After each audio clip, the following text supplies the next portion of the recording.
You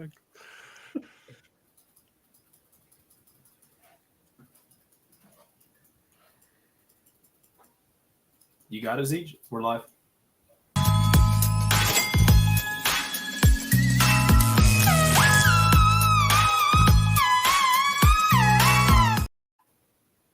Just live for 10 seconds there. What is good, ladies and gents? How are we doing off into the world?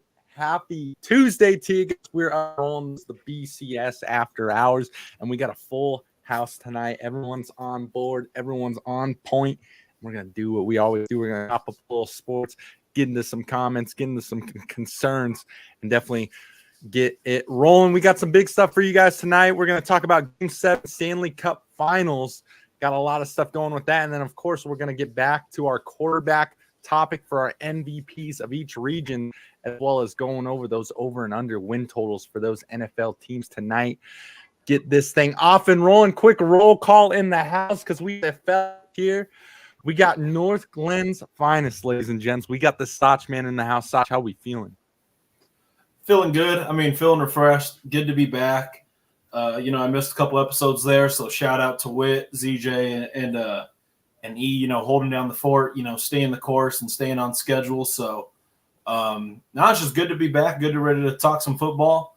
Go over the Stanley Cup and whatnot. And like you said, I get to defend myself. So that's I've been looking forward to that all day. But I mean, nonetheless, glad to be back. Glad to chop it up with you guys like always. And I look forward to today's show, seeing what we think about the AFC South.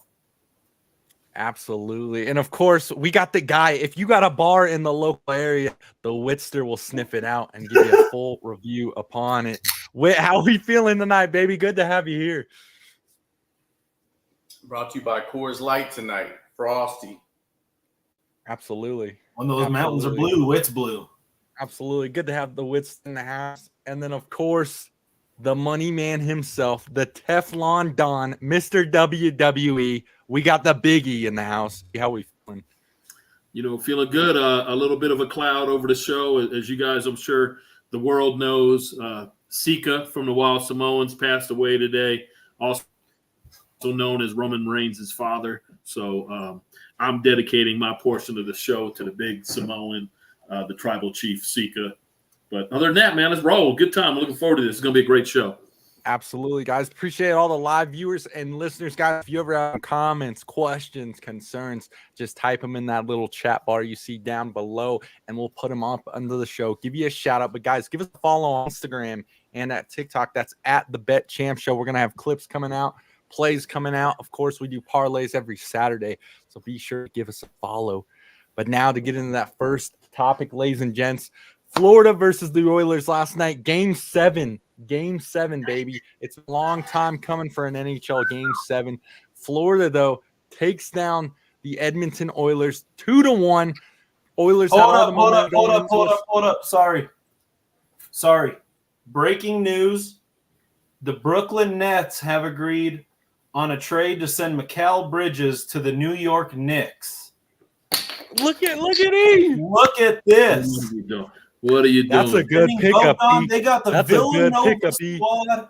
I mean, we have to stop the show for that. I mean, that's pretty damn crazy. They got that's a good squad sending Mikal over to the Knicks. E, tell us what you think. Sorry, Z, just stole your thunder. Well, one, who are the Knicks? What did Knicks give up? Yeah, real quick, who did they lose? The Knicks are sending for Bojan Bogdanovic and 4 unprotected first round picks. A protected first-round pick. Highway robbery. Holy shit. We got the continuity. We got Bridges. They shot for, I read today, they went after Caruso, and then Chicago sent him to OKC. So this is breaking news. This wasn't even up in the Post or anything like that. New York Post. I'm excited. I love it, obviously. Man, right? You got 4 guys from Villanova, probably all going to be starting.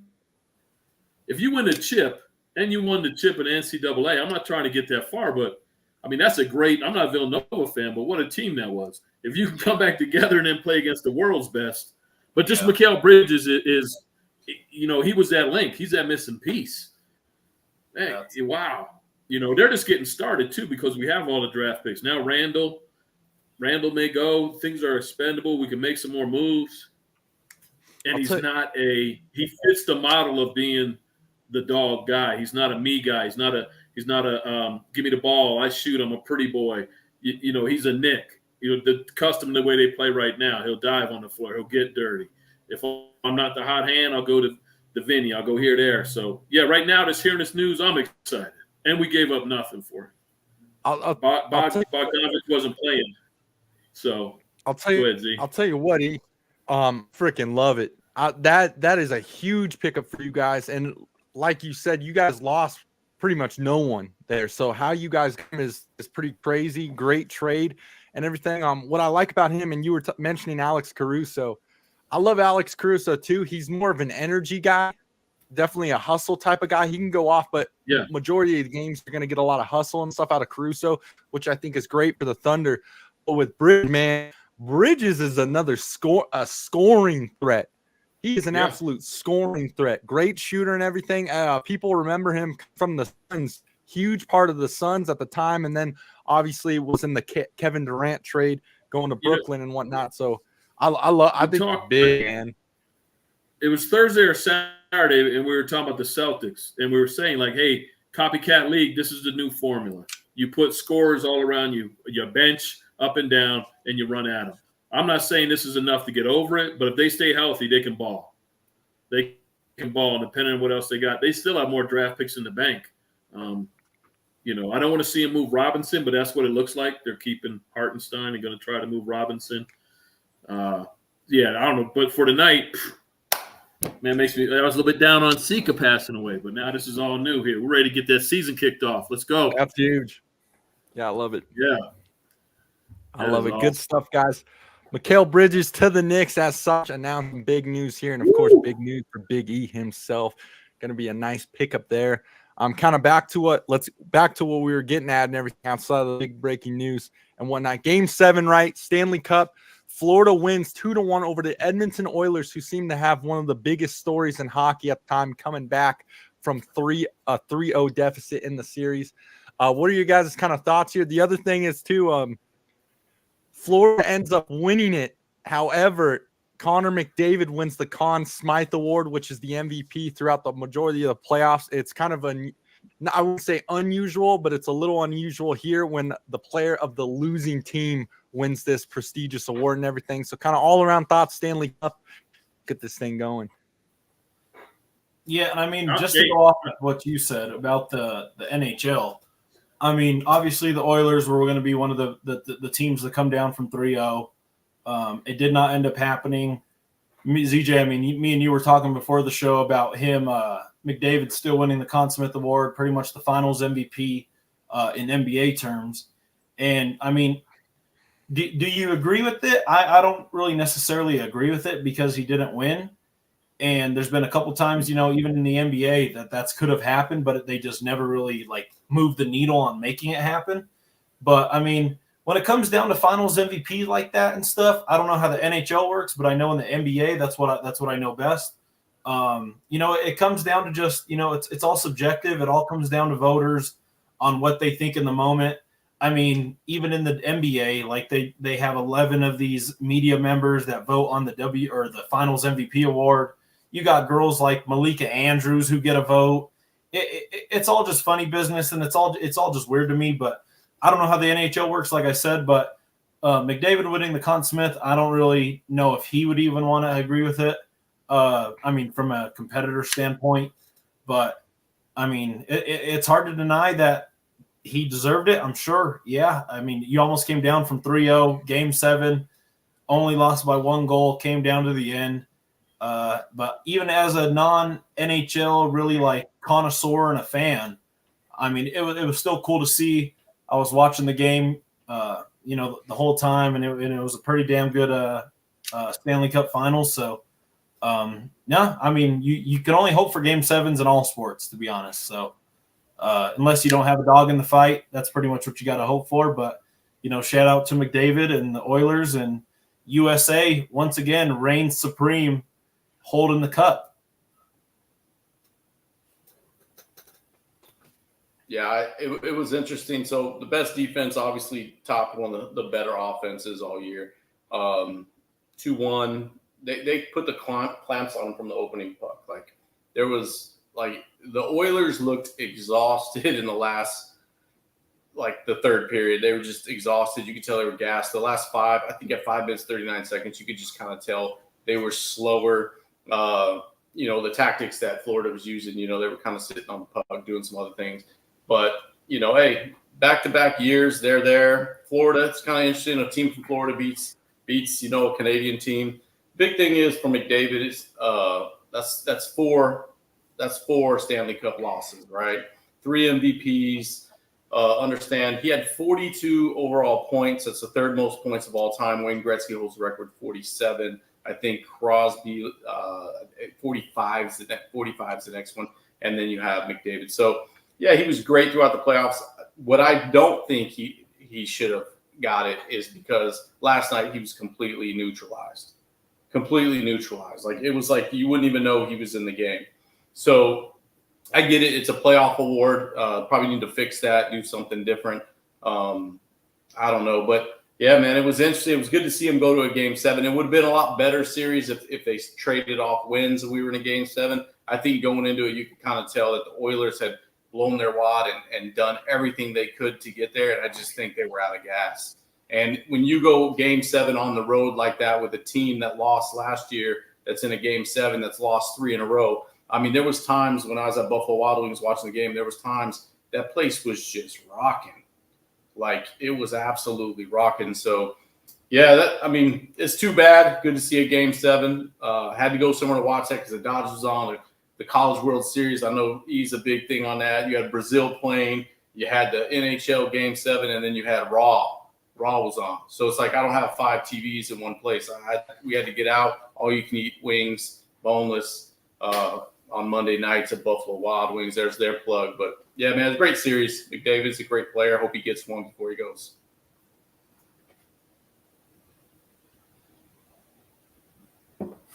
Yeah, Andy.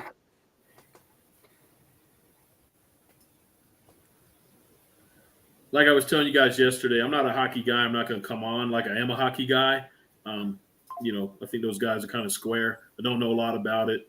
I do know, though, that like for what was his name? McDavid? What's that guy? It's for Connor the total McDavid. playoff. Yeah, so like in the NBA, once you get to before the finals, the conference final winners, they give out that Larry Bird Magic Johnson award. Now they just started that up. So it's your best in the East and West. This was the whole playoffs. I mean, guy gets shut out a couple times, but it's the whole, 3-4 levels. So yeah, again, I'm not a hockey guy, so it doesn't bother me that much. Who else you gonna give it to? I mean, you're gonna say somebody on the Panthers who gave up a 3-0 lead and they got spanked for 3 games. That guy wins it. I don't know, but it was all good. It's great for hockey. It's what they needed. A Game 7. They got 7 million viewers. I looked up the rating, so that's good. It's on the rise for them. They said this year's game is 187% more viewers than last year. This year was 7.7 million people watched it, and that's 187% more than last. So it's on the rise. It's up. It was good for hockey. You had 2 different countries vying for it, so that's cool. Yeah, good on it, man. They ended on a great note, to go into their off season. It was I was just gonna say, like, to the NBA, congrats to the Celtics, but it wasn't really that much of a good series. And I guess our good series when you get beat 7-0 just because you extend the game, or you know what I mean? Is that really a good series as well? But it went 7 games. But I don't know if every game was, blow for blow, goal for goal. Man, we're going at this. So, but it was good for hockey. And I'm glad you guys got to enjoy it. We got some wings. Yeah, I think that's a great point, E. And I'm a big advocate of like you said, once you get to the finals, like reset the deck. You know what I mean? You have a most valuable player for whatever conference, and then when you get there, because I think you see so many times in these moments where someone that's just a role player, not so much in basketball, but you see it in the Super Bowl a lot of times. We understand quarterbacks, but like when Edelman wins it, when Steelers. Ward, Hines Ward wins Hines it. Ward, yeah. You know, there's things like that players that those guys were both, good players, but you would have never, if you were to look at the odds of winning an MVP before they did that, it would have been plus 1,000 plus. It's right? like one play makes them win the MVP trophy. Like what you're saying. Like one play could change it. Yeah. And I think it just brings out, that's what people want to see. They want to see the underdog. They want to see something else. Great, dude, just a great run, 42 points. But I like what he said. Like, let's reset it when you get to the Stanley Cup, and then let's go. Because now I think you're probably looking at the goalie, man, from last night. Because no one really played. I mean, you're not going to give it to the loser, but you're looking at what the goalie did last night for the Panthers, and it was just exceptional. I'm glad Whitney. I'm glad you guys brought it up because I was going to ask you guys that question. Everything. If you like how the NHL does it with their MVP, because the Conn Smythe, it's the MVP of the whole playoffs. Where you go to like the NFL and the NBA, it's the MVP of the actual finals and everything. So it's a little bit different. Everything. I'm glad you touched on that. I think me personally, I like seeing the NBA Finals MVP, who steps up in the final moments, within that series and everything. Same thing with the Super Bowl, who steps up for that last game, rather than having a whole playoffs to kind of get you going and everything. But shout out to them. Shout out to the Florida Panthers. Definitely doing their thing to what Whit pretty much said it. Their defense was crazy and whatnot, and they held their own. He said it the other day too. I was kind of talking about Edmonton and everything. He was saying it's hard to beat a team 4 times in a row. And when we were talking about Edmonton kind of just lost their gas within Game 7. But that Game 7 definitely helped viewership and everything, and it was a huge bonus for NHL. The fact that it was a Game 7 got more eyes on the screen and whatnot. Definitely for guys like us who are, mainly like basketball and football, you put a Game 7 in anything there, it's going to get some eyes there. So great stuff. Again, shout out to the Florida Panthers, keeping it in the U.S. and whatnot. And shout out to Connor McDavid for winning the Conn Smythe. And shout out to all the live viewers and listeners, guys. Here, this is the Bet Champ Show after hours. Up and cooking, guys. We appreciate you guys. Give us any comments or anything you'd like to see, and we'll get you up there for a shout out up above. Rolling into our next topic, guys. This is a big one. Obviously, we're going to go into our NFL topic and everything, quarterback wise, and then over and unders for total wins for the teams in the different regions. We got to give Sach. We said it though. We got to give Sach his moment here. Sach, his time to talk. There was kind of a huge exchange with me, Sach, and E and everything. Before we let my man talk, I just want to give some context of kind of what was going on, and then we're going to give the floor to him. Pretty much we were given our top 5 quarterbacks with myself, E, and Sach. And E gave out Pat Mahomes, Aaron Rodgers, Lamar Jackson, Joe Burrow, and Josh Allen. Self gave out Pat Mahomes, Lamar Jackson, Joe Burrow, Josh Allen, Jalen Hurts. Sach just said Pat Mahomes, and then he pretty much said everyone else is in a pool second place. Everyone. You could pick and choose and whatnot. We were kind of disagreeing because obviously there's some guys with MVPs, some guys who made it to the Super Bowl and whatnot. But real quick, just to recap it, though, we got the receipt. I think you have a pool of guys. I don't think there's a real ranking on the second best quarterback. Like, I don't know who you could really say is the second best quarterback. Is that fair to say? I think it's a pool of guys that haven't won. I think it's a pool of guys that haven't really won a fucking thing. I like it. And I think they're all just in a bucket. I think that they're all in a bucket, like the little soldiers that you pick out of the Toy Story thing. I think you pick just one and you're like, fucking just throw them out there. The AFC has a lot of good quarterbacks, man. Do they though? Do they though? Don't go down that hole. Do they though? Well, let me answer. You keep asking me. Let me answer you. Do they though? Do they though? Do they? Do they have a lot of quarterbacks? Like, tell me big names. Do they have a lot of quarterbacks? Hold on. No, they don't. So bro. If Lamar, let's just talk about it. If you could have started his rookie year with Lamar Jackson in Dallas, you say he sucks. Josh Allen starting in Dallas as a rookie, he sucks. Joe Burrow going to Dallas as a rookie, he sucks. Aaron Rodgers being in Dallas as a rookie, he sucks. Bear up in San Diego or in LA now, he sucks. These are good quarterbacks, man. But at the end of the day, there's none of these golden boy NFL quarterbacks that have won a damn fucking thing besides Patrick Mahomes. And everyone wants to be like, oh, they don't win this, they don't win that. Like, I literally, for this next NFL season, don't want to hear a fucking thing about any quarterback being paid, winning, unless it's outside of Patrick Mahomes. Like, bro, everyone has everything to prove. Everyone in the NFL thinks that, oh, like, even Joe Burrow. Get the fuck out of here with Joe Burrow. I don't want to hear a damn fucking thing about Joe Burrow, Lamar Jackson, fucking all these dudes that people jerk off because they're fucking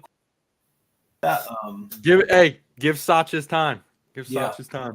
And ZJ, I mean, as ZJ would, he left out the pre video, or like the pre time before that, about we were talking about the second tier quarterbacks, and that was pretty much like, you know, the Dak Prescotts, the Joe Burrows, the Lamar Jackson, the Josh Allens.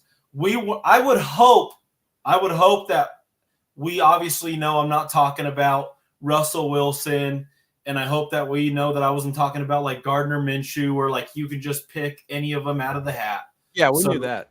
That's on me. Okay, well, if you knew that, I mean, I'm gonna just go off of, because it was kind of sick and twisted when I was watching it, and I was seeing how I was being portrayed of how I was categorizing quarterbacks. But I'm gonna just go off it like this. So first of all, number one, I never said Dak Prescott was the second best quarterback in the league.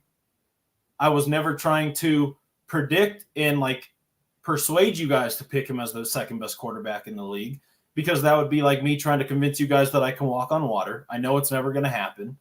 And then, I mean, you go off of all the second-tier quarterbacks, and I think we all know who that is: the Jalen Hurts, Dak Prescott, Joe Burrow, Lamar Jackson, Josh Allen, Trevor Lawrence, all those pool of guys that haven't won anything. And it's not that I'm being subjective. Those are all just literally facts that they have never won a Super Bowl. And the only one that's really ever done anything is Lamar Jackson, who has 2 MVPs, and he had big meltdowns just like Dak. I don't even know if I really consider Dak Prescott to have meltdowns in a playoff game where they hold the best quarterback in the league to 17 points. I mean, Lamar Jackson had his defense, who was the number 1 defense in the league, hold Patrick Mahomes to 0. That's 0 bagel in the second half. He didn't end up pulling it off, and that's the MVP of the league. I mean, Dak Prescott had MVP numbers as well. There's 3 guys that could have won the MVP last year. If Dak Prescott won the MVP last year, would I be happy as a fan? Of course. Like, that's my guy. Of course I'd be happy. But does it move the needle on who he is if he doesn't win the Super Bowl? No. At the end of the day, if you're a 2-time MVP and you can't even make the Super Bowl, as a fan base, like, what does that really do for you? Especially in a fan base like Dallas, a fan base like even Baltimore, who has winning pedigree, who has won Super Bowls with Joe Flacco. Joe Flacco has more Super Bowls than Lamar Jackson. Less MVPs. But even going off of what ZJ said, ZJ, quote unquote, said Sach don't care about MVPs. And I'm calling, I mean, you want to talk about the pot calling the kettle black. This is the same dude, we can go into a different sport, that did not agree with Joel Embiid winning the MVP, and he was up in a riot saying all of this stuff. And I agree with ZJ. Joel Embiid's not the best player on earth, but that's part of the MVP. It's all subjective to these voters that may not know a damn thing. They're just part of the media group that they all look for a narrative and they all want to win. Dak Prescott easily had MVP numbers. Does it change who he is as a quarterback just because he doesn't get the title of an MVP? No. Does Lamar Jackson have his image change? In my opinion, no. He's a 2-time MVP. Everyone knows he's an MVP type quarterback. And when you guys were going on here talking like I don't care about MVPs, And like I said, I'm still going at ZJ. This is the same dude that didn't agree with the MVP last year and thinks that he's not good. The same guy that doesn't agree that Rudy Gobert is a 4-time Defensive Player of the Year. That's a really big award in the NBA, and Rudy Gobert has 4 of them, and he don't agree with it. And that's what I'm saying. It's all subjective on a lot of these voters. Whether you agree with it or not, your opinion will never change on who Joel Embiid is and Rudy Gobert is. And my opinion will never change on who Lamar Jackson is, Josh Allen, Joe Burrow. They can be the MVP. They can do all that stuff. But if they can't win the big game at the end of the day, I don't think it really matters. And then I'm gonna go head on to Whit. I'm gonna go scroll down to Whit. Whit said it's Patrick Mahomes, then it's Josh Allen and Lamar Jackson. Lamar Jackson value to a team on whether they move the needle or not, where they could throw out this guy and say he's going to go win the game. I mean, we could talk value a lot. Passing yards, Dak was 3rd in the league last year with 4,500 yards. Passing touchdowns, Dak was 1st in the league with 36. Interceptions, Josh Allen was 2nd worst in the league with 18, and he was literally only behind Sam Howell, who is a quarterback that may not even be a starter in the league for the next 2-3 years. And we could go on again. QBR, Dak was 2nd in the league with QBR 105.9, and he had a record of 12-5, which was tied for 2nd best in the NFL. If that doesn't scream MVP caliber quarterback and a guy that can move the needle and go win you the game, I've seen Dak Prescott go win the game time and time and time and time and time again. Time and time again. But can he do it in the playoffs to go win a Super Bowl? It hasn't happened. Right? It hasn't happened. Just like a lot of these dudes, it hasn't happened. And I mean, there's only and then Whit said there's only 3 QBs. Like he said, Pat, Josh, and Lamar. But you can go look at the tape. Lamar Jackson did not play well.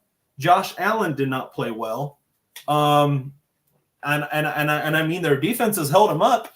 I'll tell you what, one quarterback had a defense not help him out and hold him up, and that was Dak Prescott, because Jordan Love went down there and shoved the ball down the Dallas Cowboys' throat for literally 60 minutes of the football game. They couldn't stop a nosebleed, and it's not like they held him to 17 points like Lamar Jackson and Josh Allen. That's the only thing that I really don't agree with. And then we'll go move on to E. Here's E. E said, I was upset about Dak not being the number 2, and everyone else sucked. And yes, nobody hasn't completed anything. But the tier 2 of quarterbacks, like I keep mentioning, there's not one of them that have won anything. It's Patrick Mahomes, Tom Brady, Matt Stafford, and that's pretty much it, who has won anything in the past 5-6 years. And like I said, the MVP voting is subjective. And then we're here. I got another Whit line. Lamar lost 17-10 in the playoffs while his number 1 defense held Pat Mahomes scoreless in the second half. Lamar Jackson was 20 for 37 with 1 touchdown and 1 interception. That was in triple coverage in the 3rd quarter, where he could have really moved the needle and won the game, like Whit was saying. He didn't do it. And Lamar Jackson has been known to do it. His only thing in the NFL that people criticize him on is, can he go win a game for you in the pocket? Yes, Lamar Jackson is fast. Yes, Lamar Jackson could go rush for 100 yards. But when you neutralize him and make him a one-dimensional quarterback, he can't get the job done. And I don't know how many times that people need to see that he can't get the job done. And I think Derrick Henry might be able to move the needle for him to go make him win that big game. But that's part of a team, and that's what I keep telling everyone. It's a team game. It's a GM game. They're putting the pieces around him. I'll tell you who's not putting pieces around a certain quarterback to go win a finals or to go win a Super Bowl. And I won't even say the team because I think we know. And then Josh Allen, 26 for 39, 1 touchdown, 2 rushing touchdowns, and he managed to score 7 points the whole second half against the Chiefs. I'm going to leave it at that. I could keep going on, but the receipts that were being said about what I was saying was not accurate. Oh, and then one more thing that I'm very disappointed in about E and ZJ letting Whit get away with this. He said Dak Prescott's defense, the Dallas Cowboy defense, was atrocious. All of Dak's yards and touchdowns were empty calories coming from behind and all of that stuff. But Dallas had the 2nd best rated defense in the whole NFL. They had the 2nd best rated defense, And I'll tell you who didn't look like a second-best rated defense in the playoffs compared to Josh Allen and Lamar Jackson. So that's what I'm saying when I talk about someone in that tier 2 group has to go and win and prove that they're the second-best quarterback in the league. But until that point happens, all of these quarterbacks are in a bunch, pick and choose who you want, pick and choose all of these staff and whatever you want to do to make them look better, just like how I make Dak Prescott look good. But until one of these quarterbacks goes out and wins it and takes down Pat Mahomes, I will stand by saying that none of them deserve anything and none of them will continue to not accomplish anything. So that's where I stand. Thank you. I like it. Let me Go ahead. Hold on. Wait, because I just got one small thing. That was long. I wrote a lot more notes than I thought. I mean, it was a 30-minute Soch show. I thought you were doing your solo night. My bad. Stephen A. Soch. But yeah, damn. Now you Dak was. Here's why I don't fuck with MVP or bet on it. Because it's that's just what but that's what I said, and then ZJ will go on and keep saying that. I don't care about it. Dak was the favorite. Yeah, Dak was the favorite 3/4 of the year, and they got blown out in San Fran, right? And then San Fran's quarterback was the new pick. They lost and it wound up being No. They played San Fran week 5 and they got blown out. It was when they got blown out by Josh Allen on like week 14 or 15, and then he just dropped. I just don't like where it's at. Brock Purdy got blown out by the Ravens, and then it just dropped. It's all just weird to me. Yeah, I can agree that it's a big pot of toy soldiers, let's say, but I'll disagree that there aren't good quarterbacks in the AFC. Here's where I respect your opinion. Here's where I agree or disagree, and I need clarification. Are we talking about last year? Or are we talking about a career? And that's where I think you're getting my comments twisted is not last year, but the year before. Dak led the league in interceptions and played like but that was 3 years ago. Like at some point, the last 2 years got to be, or the last year. Like Dak Prescott literally just put on a season that makes you even forget about that even happened. You saw him do it. The fucking result was the same. And by the way, exactly, Josh Allen, that's what I'm saying. Every quarterback has the same result because they don't win. No. Josh Allen had 18 interceptions with, and he did not look good. Like, why are we? And then going on to the Joe Burrow thing. Joe Burrow was 5 and 5. You got to let him talk. Stop. You got to let him talk. They gave you 20 minutes, man. Let them talk. Josh Allen and Lamar Jackson have both been to an AFC championship game. One has won 2 MVPs, and you could argue he should only have one and Allen should have the other because when you look at total touchdowns last year, he crushed what fucking Dak Prescott did. And the second MVP that went to Lamar Jackson should have those numbers. He does more for his team than any other quarterback does outside of Patrick Mahomes or Joe Burrow. The knock on Lamar Jackson is he can't throw the ball. He wins MVPs because he can't throw the ball.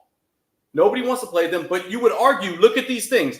I'm telling you right now, the most stable organizations in the NFL, Lamar Jackson's on one of them. That's one of the most stable franchises in all of the NFL. The Chiefs have quickly become. He still can't win. Because he's with Patrick Mahomes. That's like you saying like fucking Peyton got 2 and 1 was when Brady was he had to beat Brady because he had a defense that was out of this fucking world and he didn't even win it. Like sometimes it's just like, hey, Jordan was there. I don't want to get into that shit because I saw the thread earlier today. But what I'm telling you is sometimes you just can't win because of the man or the organization or the coach that you're going up against. And you can't tell me that Andy Reid is not a better coach than fucking Buffalo's coach. And you can't tell me he's not a better coach than Harbaugh. I would give them a toss-up, but I would always take Reid with a strong defensive coordinator. But you're saying I'm not a Dak hater. I'm just saying quarterbacks that can go and win the game.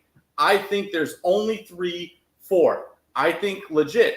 It's fucking Mahomes, it's Allen, Lamar Jackson, and I think Joe Burrow. And they've all shown they can do it. 2 of them, one of them got 12 seconds left, had the game won, went down and number 1 to get the go-ahead drive. There's nothing he can do without the ball in 12 seconds. He'll never see it again. And so I'm just telling you, Josh Allen does more with less. Does he press sometimes? Yes.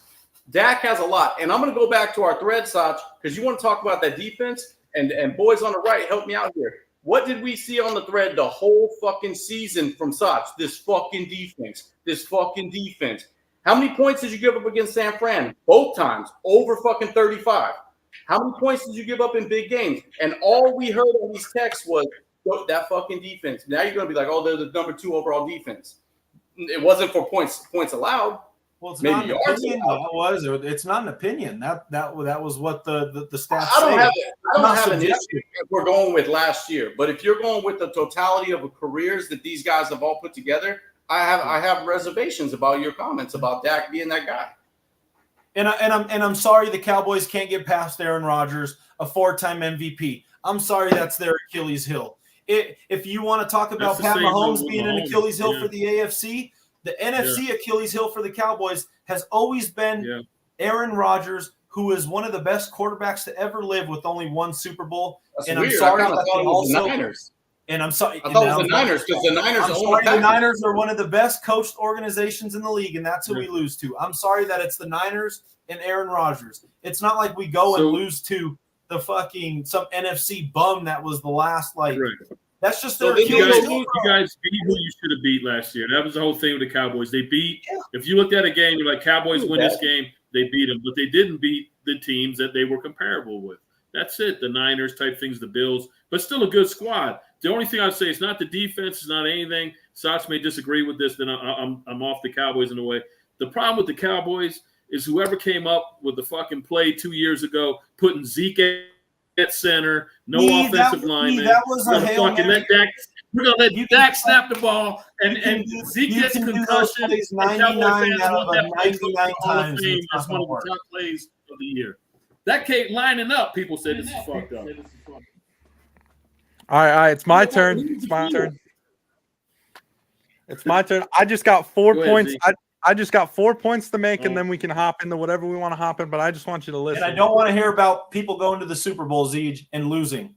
No, hang on. I just got 4 points. One, Witt brings up all the exceptions Dak has and everything, and he's like, and then Sach throws out, oh, well, we can't judge him on this and this. But in the last topic, we were talking about how Jared Goff had a great year. Sach is like, yeah, but you can't judge him on last year and everything, which is mainly what we're judging Dak Prescott on right now in this conversation. And the second thing I want to talk about is I'm tired of hearing about the game with the Packers and how the defense of the Dallas Cowboys just didn't do anything and it didn't allow Dak to show up. It was 7. Okay, let me finish. It was 7-0 in the first quarter, 7-0. Going into the second quarter, 14-0. No offense was being played by Dak at all. Dak throws an interception in the second quarter. They were down 21-0. They were down 21-0. They were down 3 touchdowns. It was 20 to 0. It was 20-0 in the second quarter. And then Lamar Jackson's down by 10 in the third quarter, and he throws an interception. Let me talk. It's my turn to talk. Let me talk. I'm just saying, with 3 minutes and 23 seconds to go in the second quarter of that game, it was 14-0. So no offense was being made by the Dallas Cowboys. I don't care how many points the Cowboys gave up on defense. There was no offense to even be made. There was no offense to be made. And then my last thing is, say what you will. I don't care. This all started just because me and E put out our top 5 list, and a list in which Sach wanted us to just do NFC quarterbacks because he wanted us to that was my question. He wanted us to say Dak Prescott. No, I don't. I don't care if you guys think about Dak Prescott. No, it's my turn to talk. It's my turn to talk. And me and E come out with a list, and it doesn't mention Dak Prescott. God forbid all those quarterbacks suck, apparently. I don't know why. But to go back to Witt's point, this is my last one. To go back to Witt's point, yes, all of these quarterbacks me and E have on our list have actually shown that they can at least get through the playoffs. You talk about Joe Burrow, Jalen Hurts, Matthew Stafford has a damn Super Bowl.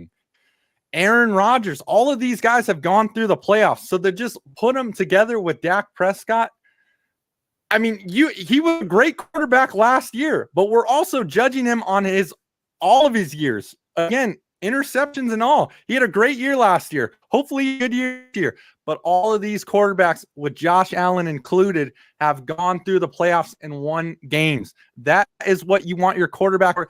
And that is why I will just say Dak Prescott is a great regular season quarterback. That is it. That is all I have to say.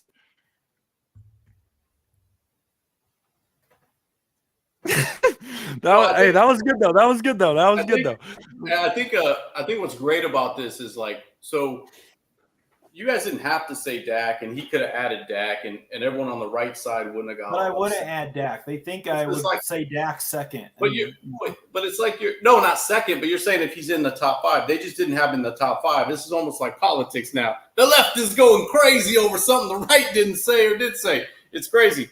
But he's just a Cowboys fan. He's just another Cowboys fan that if a Cowboy's not in the discussion, it's like, why not? And it just goes ballistic on everything. It's like it was what it was. You know what I mean? They didn't have him in the top 5. So be it. You know what I mean? I think he's a top 6, 8, 10 quarterback, obviously, but is he that guy that's going to go in and say we have to stop this one person? I think they say they have to stop CeeDee Lamb. That's where they're at on that offense. No, it's good though. We'll get into it again though, because we got to pick an MVP out of this region, AFC South. Good discussion, Sach.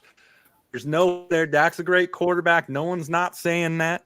We're just stating our claims for other quarterbacks. That's it. But we're not saying Dak's not a good quarterback or anything like that.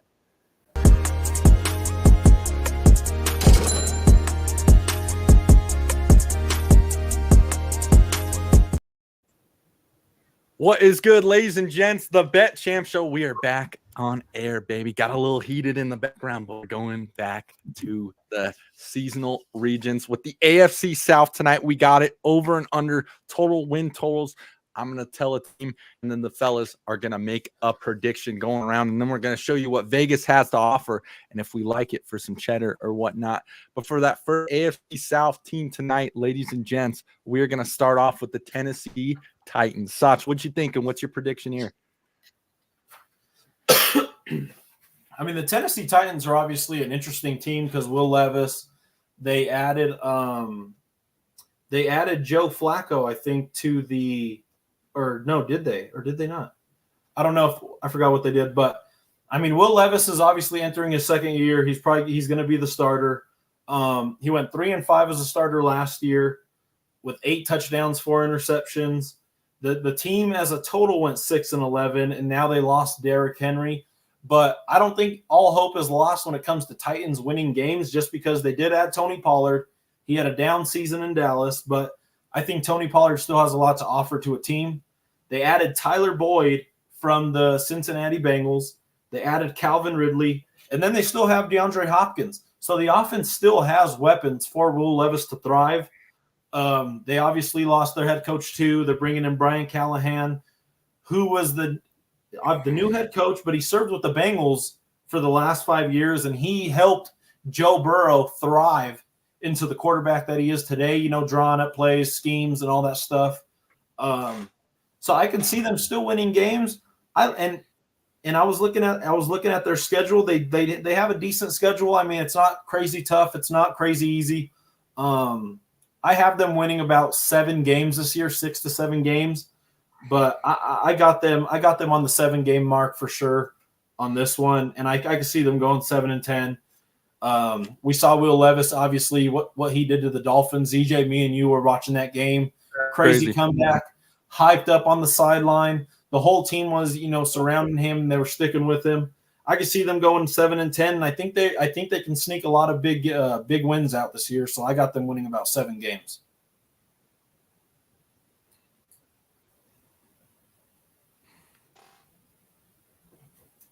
You got mute, Whit. No. You haven't even called me into the arena, man. I'm just sitting outside, just minding my business. Is it you have the ball now?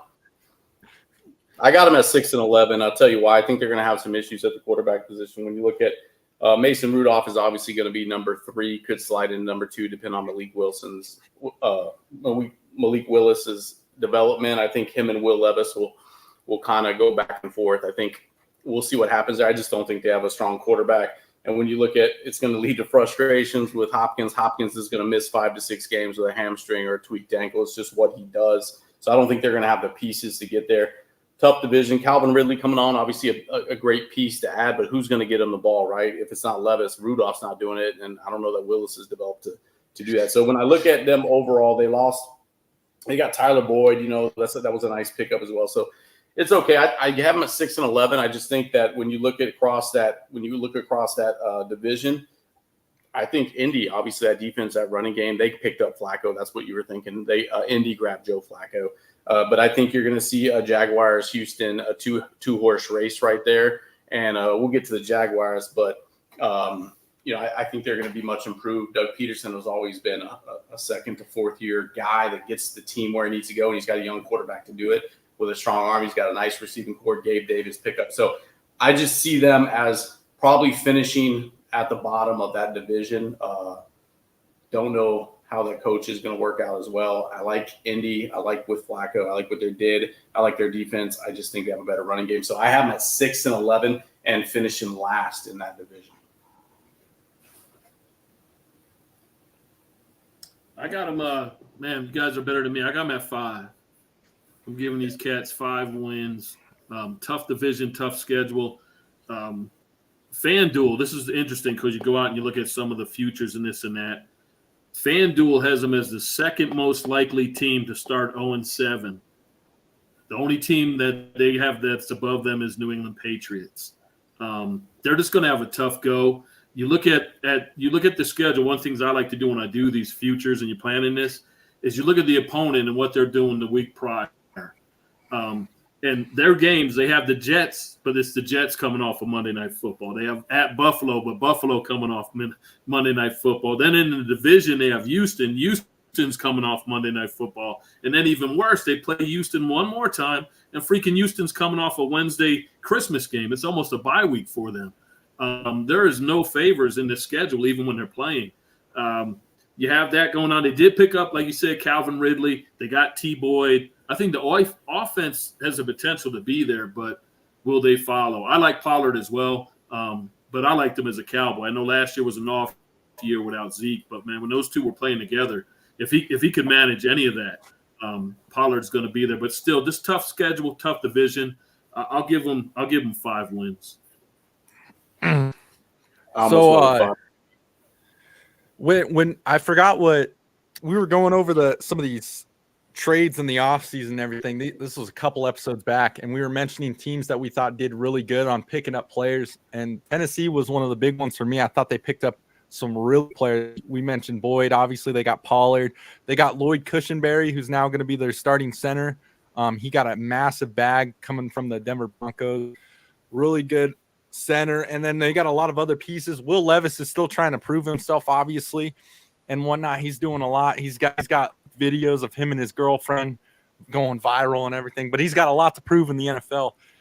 To what he said, though, obviously a lot of these teams are off a lot of primetime games. However, for this division, this is the division of young quarterbacks. You got Trevor Lawrence, CJ Stroud, Anthony Richardson. So I don't see this division as tough as the other divisions I'm looking at in some of these regions and everything. But right now, Vegas has them at 6.5 over and under right now. 6.5 at plus money at plus 115. Obviously, the under as the heavy favorite, minus 35. New coach in this situation too, but this is one of those teams I had mentioned before to not really sleep on and everything with some of the pickups they have and whatnot. But 6.5, boys, 6.5. So what do you have them going at? What do you have? You can't have a half. I'm going to take the over. The first half, over. Lose the second. I'll take this because I get to see it, but I'll say over and under. I'm going to take the over on this one. I'll take over 6.5. I'll go for 7 wins. Same. I mean, and ZJ, pretty much me and you are banking on Will Levis to make at least that jump where they can get to 7. Of course, that cannot happen. Maybe he can have a down year or like even a worse year, but I think Will Levis is good enough to, with the weapons that he has now, and maybe the fresh start, from Vrabel and Derrick Henry. Pollard is a good screen running back, good out of the pass game. I think they're going to have a couple big upsets like they did last year against the Dolphins. So I have them winning 7, just like Zeke. Bro, they did good on the offseason. I'll tell you that. They did that. Yeah. Did. Put in the work. They still got D-Hop, no? Yep. Yeah, I think one of the issues you're going to run into. I think one of the issues you're going to run into this, and I think you will appreciate this, and probably already tracked it. But the games that they should win, they're all on the road. So they have a chance at, the Chargers, right? They got the Vikings at home, but other than that. But the Chargers, they're on the road. The Commanders, they're on the road. We'll see if the Bengals, they're at home, but see if Burrow's healthy in week 16. And then you have the Jaguars on the road, right, and late in the season. But when you look at – they got the Pats at home. I just don't see 7 wins. I just don't see 7 wins. Yeah, I mean, maybe they get the Jets early at home. I don't know, but yeah, I don't know. They have the Bears week 1. They got the Bears early game in Chicago. I like I said, I'm 5-6. We'll see if they can get over 7. I got you. No, well said. That's a good one. This division's kind of a little rocky here and everything, but Witt and E looking to take the under. I think me and Sach are liking that over action and everything. Next up, we have the Indianapolis Colts. This one's interesting. Obviously, Anthony Richardson was out with the injury, was balling to start the season and everything, and then had the injury and whatnot. Obviously, he should be good and well to come back. What are we thinking of the Indianapolis Colts total over and under wins this season? I mean, just like you said, Anthony Richardson, he's making a comeback from his injury last year. He pretty much, when you look at it, he played 4 games, but he was injured in 2 of those games halfway in. So he really only has 3 games under his belt. It's pretty much going to be his rookie season. Yeah, he was playing good. He showed signs that he can be a quarterback in the league, but I mean, 3 games just isn't enough for me to move the needle on what this team could be. Jonathan Taylor, he obviously has an injury history. Michael Pittman is a great up and coming wide receiver. He's pretty unbelievable when he does have a guy that could throw on the rock. Anthony Richardson obviously has a cannon of an arm. We all know that. Flacco's the backup, like Witt was saying. So if he does go down, Flacco can maybe, catch lightning in a bottle and win him a couple games. But I see them at like 8 and 9 at best, just because of the Anthony Richardson factor. I haven't seen enough. And, I mean, you look at their division, they do have some tough matchups. Can the Colts and the Jaguars, can they go 0-2 against them? Absolutely. Texans, 0-2, absolutely. Split against the Texans, I mean, that's pretty reasonable when you look at the young quarterback. Just not enough for me. I could see them being about 7 and 10 this year, 8 and 9 at best. So I'm gonna lean towards the 8 and 9 record right now, just because I haven't seen enough from Anthony Richardson. Yeah, and they haven't been done as a team. Yeah, I have them at 7 wins, maybe, unless that defense plays outstanding. Quarterback is in question. You have obviously Ellinger probably backing up him or Flacco. We'll see how that works out if Flacco's healthier. Ellinger can take that spot. When you kind of look at where they're at in terms of the games that they play, they open up at home against the Texans, and then they go to Green Bay on the road. They have the Bears at home. But you really, I'll give them the Titans. So they have the Bears, Titans. I think they win those games. That defense is strong. Jonathan Taylor will carry them. But that you got the Vikings. That's 3, I think. Maybe they get the Jets. I don't know. But it's a stretch to get there. They have the Broncos. They have the Patriots. That's a pretty easy road to hoe if they're healthy, and the Giants. So when I look at it, they can go anywhere from 7 to 9. I think they're going to be 7, 8 wins. And that's if they're lucky. That's if they get 2 of their division opponents twice. So say they get the Jaguars, Titans, or, they got to get one of them twice or at least split with 2 of them. So it's going to be tough. But I think they have the running game to do it if Taylor stays healthy and Richardson's there playing. That defense was really good last year, especially the front 7. Yeah, good deal. Again, I guess I'm a little tougher. I'm giving them 6 wins. Anthony Richardson's still a question mark. He's everything you're reading about him, what they're saying, what's going on right now, he's exceptional. He was exceptional when he played. We'll see it. But my concern isn't on offense. It's their defense. Defense has been bottom 5 defense the last 2 years. They haven't done much to improve that. Again, like I was telling you, what I like to do is go back and look at their opponents coming off of their bye weeks and the other games. Let me get back in here again. They're going to Green Bay off of Green Bay on a Friday game. So they got that Saturday, Sunday, and then all the way to next Sunday. They're at Tennessee coming off Tennessee's bye week. Then they have Miami coming off Miami's bye week. And those 2 games are back-to-back, week 6 and week 7. Week 9, they go to Minnesota coming off a Thursday night game. And then finally, week 15, we'll see where these teams are at by then, but they're coming off Denver's bye week. Or they have Denver coming off of Denver's bye week. So really interesting and tough schedule. And that defense is just bottom 5. I get that offense can improve. That's where I have but you guys know I told you before, I always go low before I go high because of injuries in this. Oh, and one more thing, they lost Zach Moss. So they lost Zach Moss. So Jonathan Taylor has to stay healthy, when you talk about that offense. So Zach Moss is gone. You have Jonathan Taylor. You got Jonathan Taylor still. He's been hurt the last 2 years. Can he get through the season healthy? That's a big if as well, and I'm not ready to bank on it. I'll give him 6 wins. Right now, ladies and gents, Vegas has the Indianapolis Colts over and under of 8.5 wins. I think that's pretty high up there, over at plus 105, under at minus 125. I'm with the under on this one with you fellas. Obviously, I'm excited to see Anthony Richardson get back on the field because I really loved what I saw in his first couple games, the poise and demeanor he had. He won. There was that one late game where it went into OT or something like that. He ended up coming out with it and whatnot. The leadership quality he shows, I really like. However, it's just a matter of injuries here for the Colts, especially with Jonathan Taylor and Anthony Richardson, which are 2 of their main guys. I think that has a huge factor. And I'm going to put out a bold prediction here with what I've been seeing and everything. I think the Indianapolis Colts might be last in their division. I really do. I might have to eat the crow on this one, but I do think the Indianapolis Colts will be last in this division. I mean, it's not a bad. Yeah. But 8.5, so I'm definitely on the under. Yeah, I think that has underwritten all over it, especially with what we've seen. Yeah. Next up, we have – this is a good one. This is one I really like. I got a bold prediction on this one as well. We have the Houston Texans. We'll go ahead and we'll start with E. We'll go ahead and snake it back to me since I'm starting them off.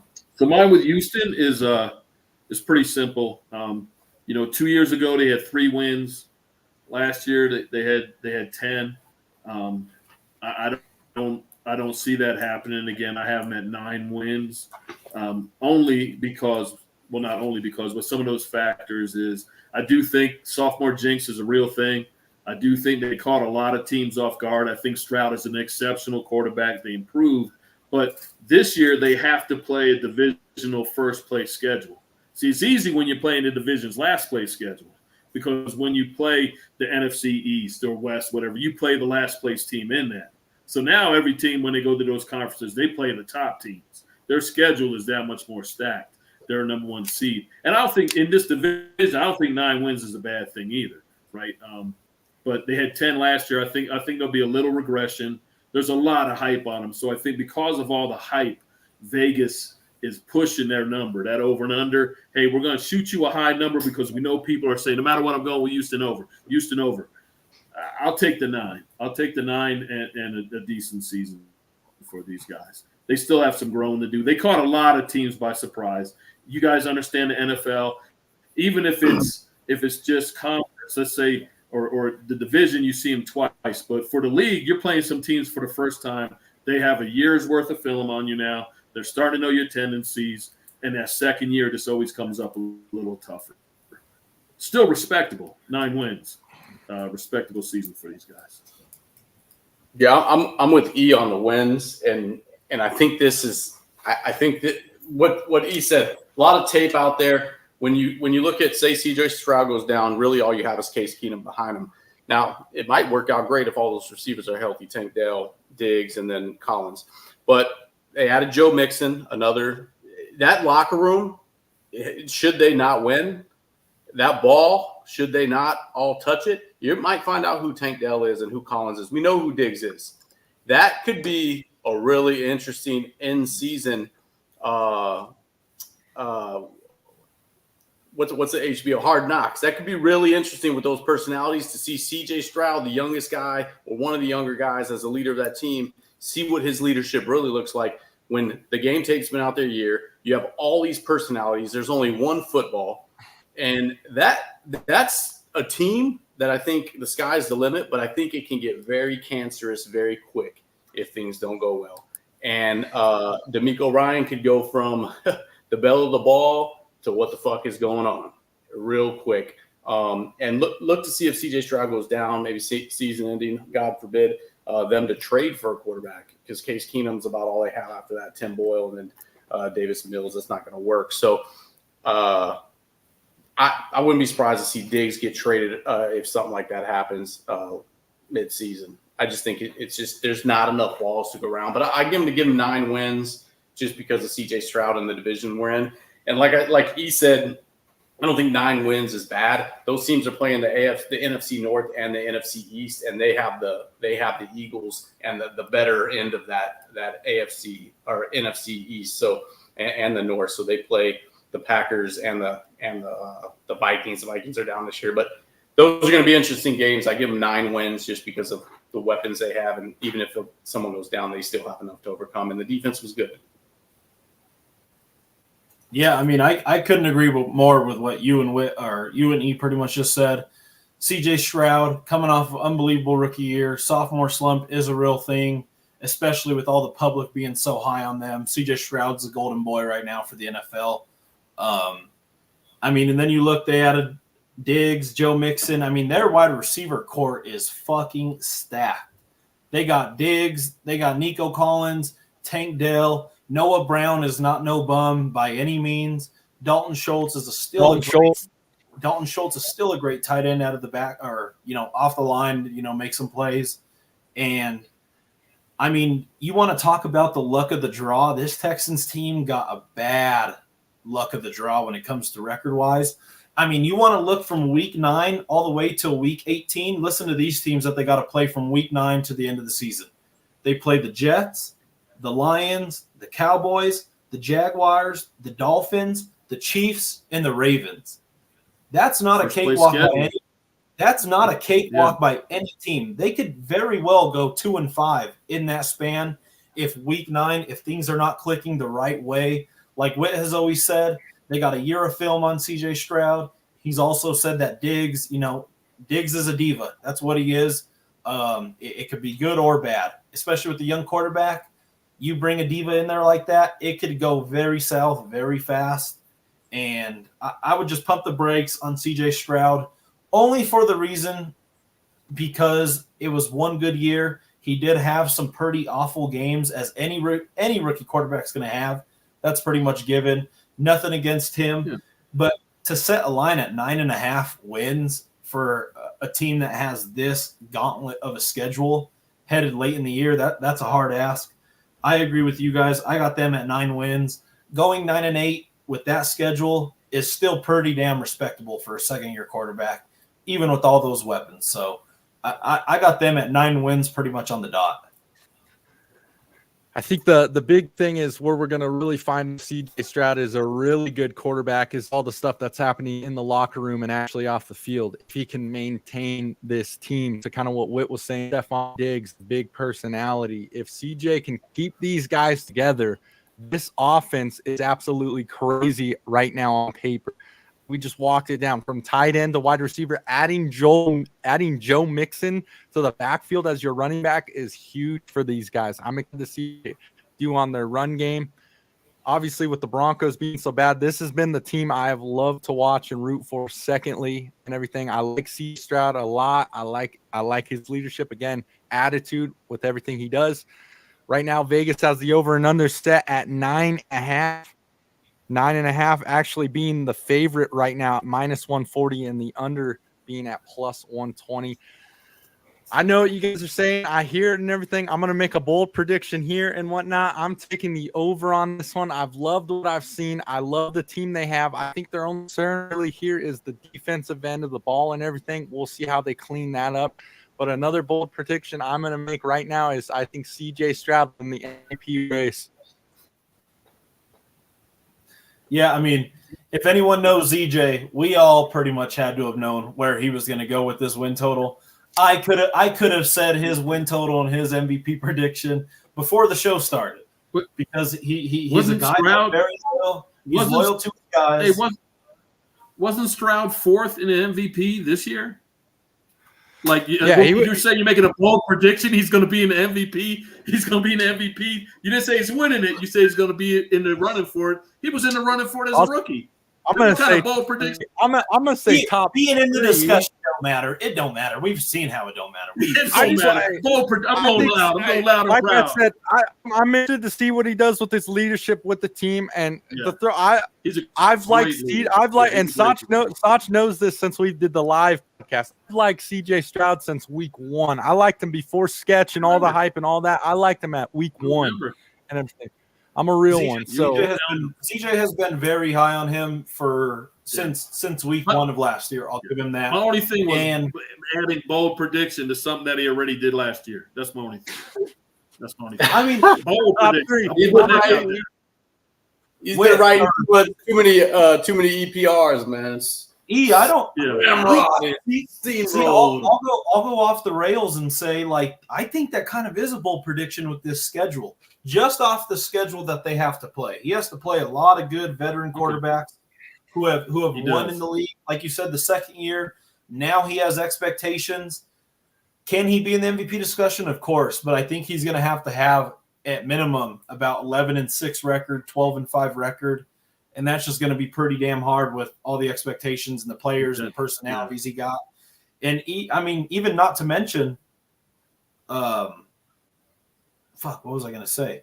Going 10-5 with this schedule and all of that is, 10-7. That's still pretty damn fucking good. It's pretty honorable. I don't believe in it quite yet. And like me and E have said since the day one, when you bet on these futures over an 18-week span, there has to be everything that goes the right way. And that's injury-wise, that's drama-wise, that's locker room-wise, coach-wise. I think there's too much value on the under, especially at being, ZJ will say it, especially the under being at plus money. I think a lot of stuff has to go the right way for the Texans to get that win total. So I'm always an under guy when it comes to these futures just because you do have to have a lot of shit go right. And it's one play, like E can even attest to it. One play could change your whole season like he had to do with Aaron Rodgers. So it can snap quick and your money could be gone in an instant. Real quick, let's just go through this last team. I know we're running on team right now through time. The fireplace is definitely running tonight, ladies and gents. Shout out to all the live viewers and listeners. Our last team in this division, the Jacksonville Jaguars. Yeah, so I have them at 9. I have them at 9 wins. I think them and Houston will be fighting for that division, for that playoff spot, because I think you have to win that division to get in the AFC. So, and the reason why is the 3-headed monster. Trevor Lawrence, Mac Jones, and CJ Beathard. It doesn't matter. Put them all in. They can sling it. No, seriously, though. I think Doug Peterson's the best coach in the division. I think he develops players better than every coach in that division. Trevor Lawrence staying healthy is going to be a huge benefit for them. I think the question mark is, does Gabe Davis and Christian Kirk move the needle in terms of what they spent on them? They don't have a true number one, in my opinion. If you were to look at that roster, you would say Christian Kirk is, but he's 5'11", 200 pounds, doesn't play inside and outside, doesn't move around the field. So that's an issue. Defenses are easily able to set up on where each person is going to be, and they're not overwhelming in size. So their running game will be something. Their defense has been good, but I just think Doug Peterson is the best coach in that division, and I think honestly Trevor Lawrence has a breakout year if he stays healthy. And I think that they will be neck and neck down to the wire to see who wins that division. I just don't think it's going to go as smooth for Houston as it did last year, and I don't think it's going to be as rocky as it was last year for the Jaguars. And that's why I'm at 9 wins. I don't know what Vegas has them at. Haven't looked, but that's where I have them. 9 wins, 8 losses, and I think that it'll be a tie break between them and Houston potentially, or come down to last week of the season who wins their game. Nice. Hey, I'll go real quick. I know we're kind of running with time too. I actually have 9 wins. I'm with Witt. I have them tied with Houston, but I have the Jags winning. I have the Jags will win that division on the tiebreaker. Great pickup with Gabe Davis. I don't think that's talked about enough. He was a dog in Buffalo. He's going to do the same thing down in Jacksonville. But they also have they got 2 things here. Let me give you this. their first 4 games, if they can get out of that maybe 50-50, right? Because they're at Miami, they have Cleveland, they're at Buffalo, Houston. So those first 4 games, if they can salvage that, maybe go 2-2, 3-1, you're gonna be feeling real good. You go 0-4, you're in the hole. But they also get to go to London and stay there week 6 and 7 against New England and Chicago. So that's kind of we kind of know London is their home away from home. Jags go there every year. The fans love them. But and they're playing kind of 2 iffy teams. T-Law, he got the bag.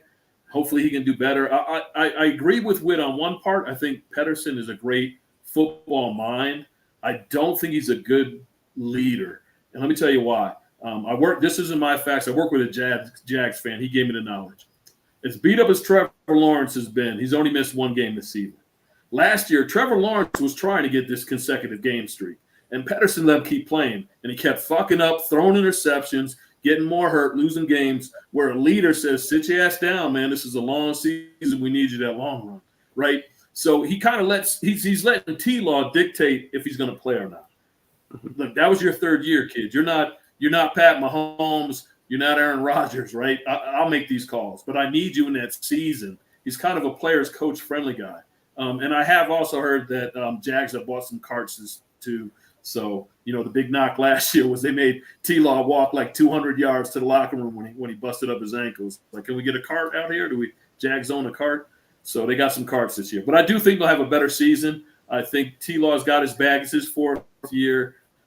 One complaint against him is he throws the ball too hard. I know it sounds weird. He throws it with the same velocity if it's a 5-yard out or a 20-yard pass.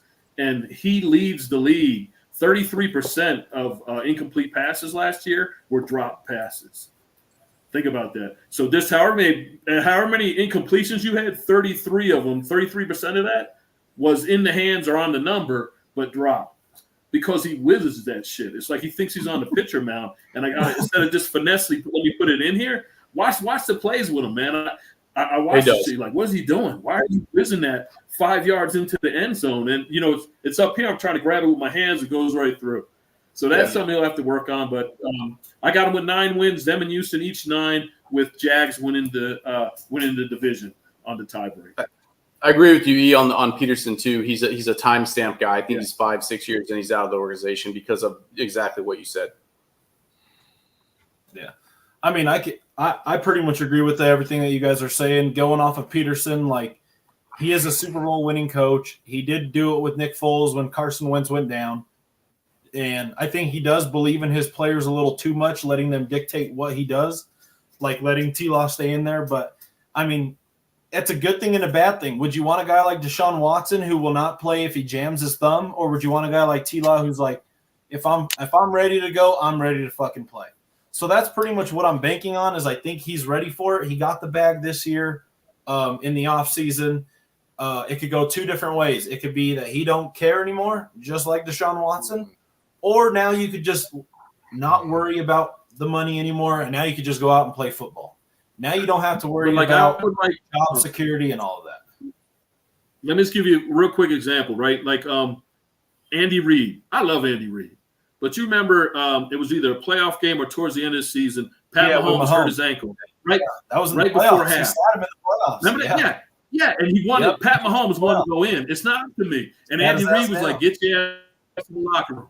And he's pouting. He threw his helmet. Looked like he was crying. He had to go. Hey, that's leadership. That's a coach. I need you for the fucking Super Bowl, kid, not to go out there and get hurt anymore. Go get your leg looked at. So I do agree. I love the passion to stay in a game. But the other point is Deshaun got the bag. He got 100% guarantee. He's like, I'm just here for the paycheck, baby. Yeah. I'm not trying to get out. Talk about a highway robbery with Deshaun Watson. He's a story for a different day, but Now I think that's also a good thing is now that they did pay Trevor Lawrence, those owners are going to be like, hey, you do not play this fucking guy if he's not 85, 90% to go in. We done paid this guy so much money. You sit him down. If it's not this year, we still got many more years on this guy's contract to really prove something. So I think that's a good thing to look forward to. We'll see how that goes, but I see them going 9-8 again this year. I could even see them sneaking out 10.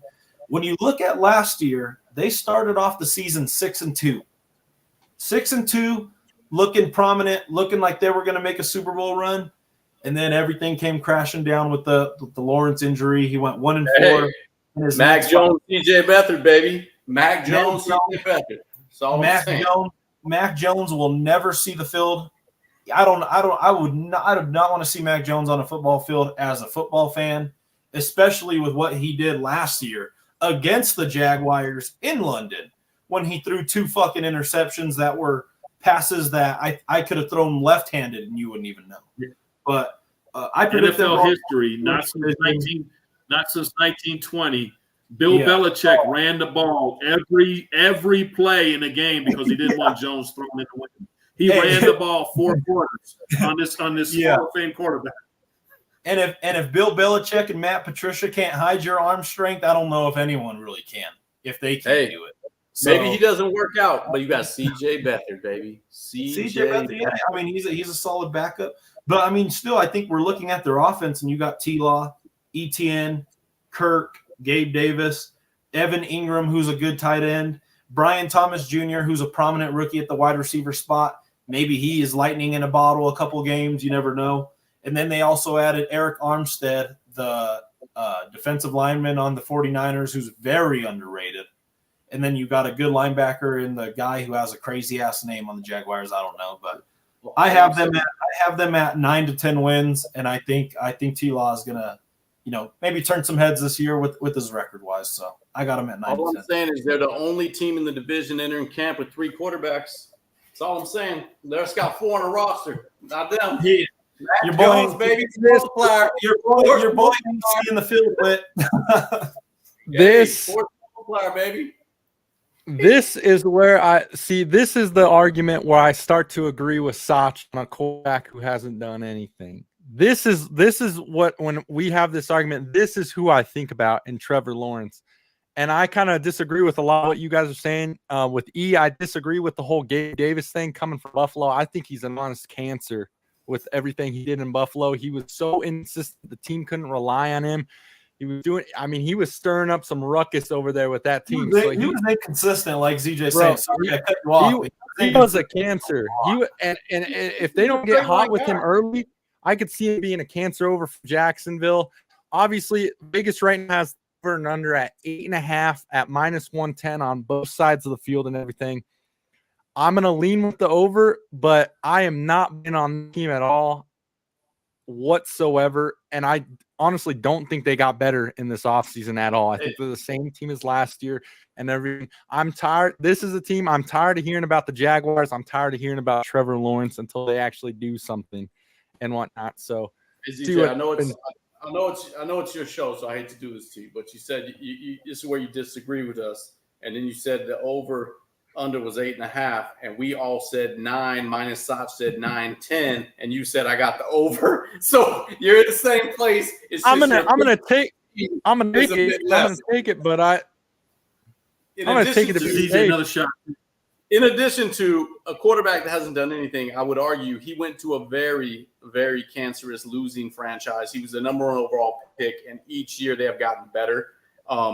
And they've gotten rid of pieces that would have made them better. So he's done more each year with less, and that's the big thing. So I'm giving T-Law, as you guys call him, a year to 2 more before he gets in. Maybe the Herbert category, what have you. Herbert being with a very dysfunctional franchise, I think Harbaugh shores that up and gets that team to be a little bit tougher.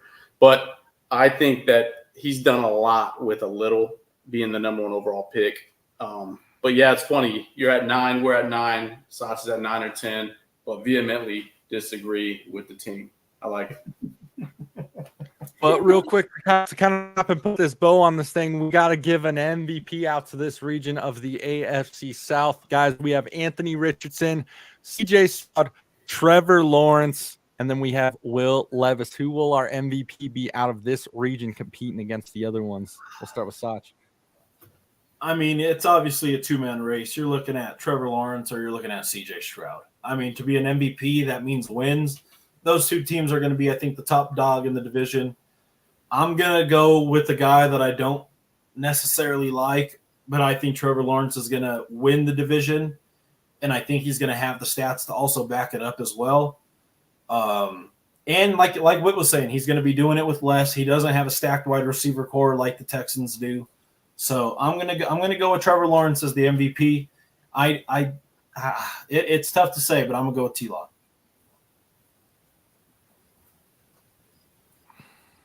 Yeah, I got T-Law too. I'll put it up there. I'll take the year 4 guy, sophomore jinx. Like I already said, I just think there's going to be a little regression. There's no disrespect.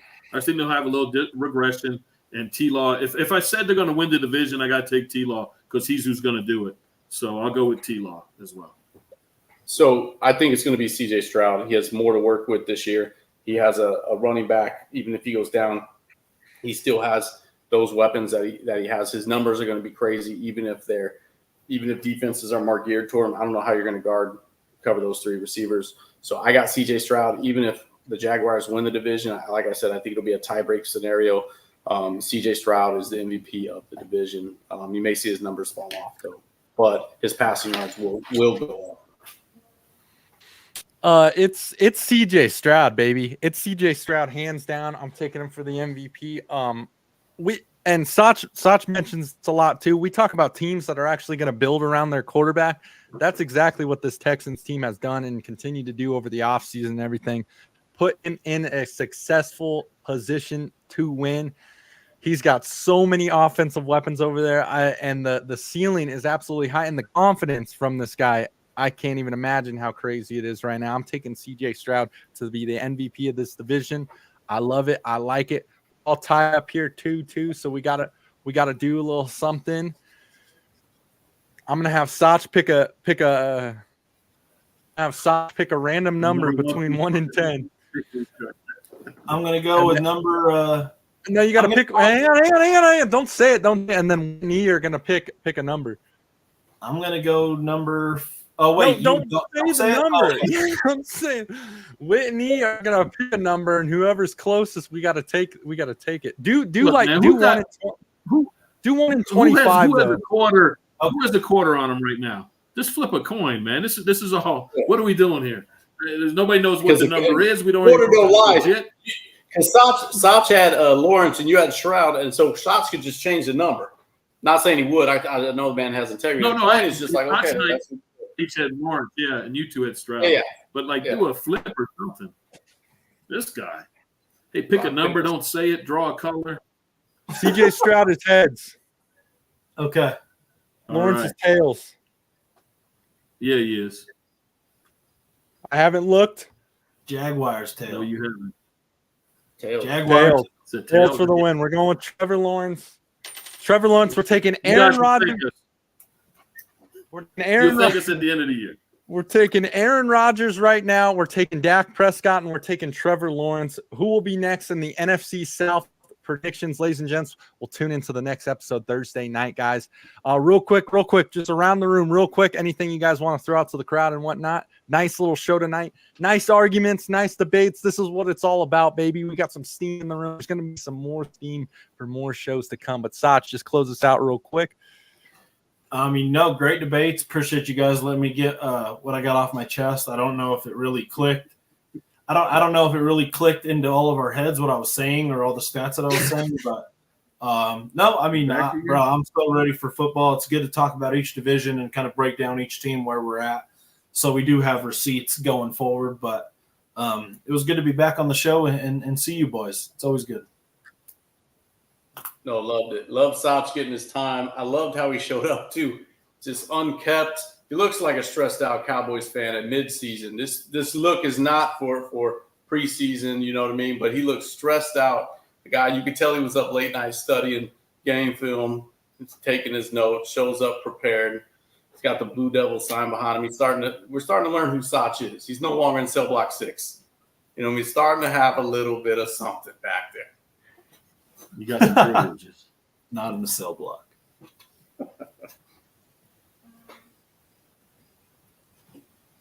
I'll go. Hey, let's. Yeah, it's all you. It's always Huey. No kill on Stroud. He could go either way. I'm not hating on Stroud. Yeah, me either. It's not like I'm upset with them playing one or the other. I mean, it literally is a coin flip. But for tonight, It's like Shay Shay's grandma always said, if you're good at building bridges, you don't fall in the water. Mikal Bridges to the Knicks. I mean, I'm just loving it. This was a good night to me. Good for Here's you. the thing. It doesn't mean they're going to win a title. Doesn't mean they're winning a title. What it means is the organization is going after a title. They're not staying put. You're making moves. You're trying to get better. Hey, you go in, right? You dive in and you go for it. Go ahead, Sasha. And I think the most underrated thing that you're looking at is when you look at the Knicks this past year, what was their number one downfall? Injuries.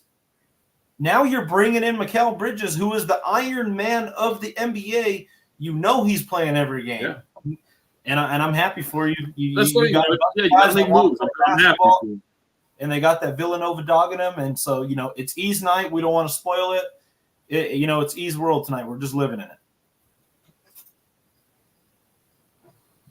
You're on mute. You're on mute, I think. I think you're on mute. Appreciate all the live viewers and listeners, guys. Be sure to rewind this YouTube video if you're just now tuning in. A nice little debate quarterback-wise going our way, but always appreciate you being in the house. We'll be back again Thursday night. This is the Bet Champ Show after hours. Remember, stay fresh, stay frosty, and if you don't want to punch the face, make sure you have Dak Prescott in your top 5 quarterbacks. Guys, that'll do it.